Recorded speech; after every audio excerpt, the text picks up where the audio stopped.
Kollywood star hero Sivakarthikeyan హీరోగా ప్రముఖ director AR Murugadoss direction లో రూపొందిన యాక్షన్ థ్రిల్లర్ మూవీ మదరాసి. ఇక ప్రముఖ సినీ నిర్మాత సంస్థ శ్రీ లక్ష్మి మూవీ బ్యానర్స్ పై ఈ చిత్రాన్ని భారీ బడ్జెట్ తో నిర్మించారు. ఇందులో బాలీవుడ్ యాక్టర్ విద్యుత్ జంవాల్ విలన్ పాత్ర పోషిస్తూ ఉండగా మలయాళ నటుడు బిజు మీనన్, విక్రాంత్ షాబీర్ తదితరులు కీలక పాత్రలు అయితే పోషిస్తున్నారు. ప్రముఖ హీరోయిన్ రుక్మిణి వాసంత్ ఇందులో హీరోయిన్ గా నటిస్తోంది. ఇక సెప్టెంబర్ 5వ తేదీన విడుదల కాబోతున్న నేపథ్యంలో ఈ సినిమాకు సంబంధించిన పలు విషయాలు సోషల్ మీడియాలో వైరల్ అయిపోతున్నాయి. మరి ఇందులో భాగంగానే ఇటీవలే సెన్సార్ కార్యక్రమాలు కూడా పూర్తి చేసుకున్న ఈ సినిమాపై అంచనాలు పెంచడానికి డైరెక్టర్ ఏఆర్ మురుగదాస్ అయితే పలు ప్రెస్ మీట్లలో పాల్గొంటూ సినిమా గురించి పలు విషయాలను అభిమానులతో అయితే పంచుకున్నారు. ఈ క్రమంలోనే ఈ చిత్రానికి మద్రాసి అనే టైటిల్ ఎందుకు పెట్టారు అనే ప్రశ్న కూడా ఎదురవ్వగా అసలు విషయాన్ని చెప్పి అందరినీ ఆశ్చర్యపరిచాడు ఏఆర్ మురుగదాస్. మురుగదాస్ మాట్లాడుతూ, మామూలుగా మన దక్షిణాది వారిని ఉత్తరాది వారు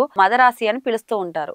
ఈ చిత్రం ఎక్కువగా విలన్ పాయింట్ ఆఫ్ వ్యూ లో సాగుతుంది. ఈ సినిమాలో విలన్ ఉత్తరాది వ్యక్తి కావడం, పైగా సౌత్ కు చెందిన హీరో కాబట్టి హీరోను మదరాసి అని పిలుస్తూ ఉంటారు. అందుకే టైటిల్ కూడా అలాగే పెట్టామంటూ డైరెక్టర్ అయితే క్లారిటీ ఇచ్చారు. మొత్తానికైతే మదరాసి అనే టైటిల్ పెట్టడం పై అసలు విషయాన్ని చెప్పి అందరికీ ఒక క్లారిటీ ఇచ్చేశారు. అలాగే ఈ టైటిల్ ను అన్ని ప్రాంతాల వారు రిసీవ్ చేసుకుంటారా అని క్వశ్చన్ చేయగా దానికి డైరెక్టర్ సమాధానం ఇస్తూ, మదరాసి సినిమా కథ మొత్తం తమిళనాడు నేపథ్యంలోనే సాగుతుంది, అందుకే టైటిల్ ఇలా పెట్టాను. ఒకవేళ బెంగళూరులో కథ జరుగుతుంటే మదరాసి అనే టైటిల్ పెట్టలేను కదా, ఇందులోని కథ కంటెంట్ ఖచ్చితంగా అన్ని ప్రాంతాల వారికి కనెక్ట్ అవుతుంది అంటూ డైరెక్టర్ క్లారిటీ ఇచ్చారు. అలాగే ఈ సినిమాలో యాక్షన్ సీక్వెన్స్ అద్భుతంగా వచ్చాయని, ముఖ్యంగా సెకండ్ హాఫ్ లో వచ్చే ఫైట్ సన్నివేశాలు సినిమాకి హైలైట్ గా నిలుస్తాయని, హీరో విలన్ మధ్య వచ్చే యాక్షన్ ఘట్టాలు కూడా ఆడియన్స్ ని మెప్పిస్తాయని డైరెక్టర్ సినిమాపై అంచనాలు పెంచేశారు. మరి ఇన్ని అంచనాల మధ్య రేపు థియేటర్ లోకి రాబోతున్న ఈ సినిమా డైరెక్టర్ చెప్పినట్టుగా అందరి అంచనాలను అందుకుంటుందా లేదా అన్నది తెలియాల్సింది.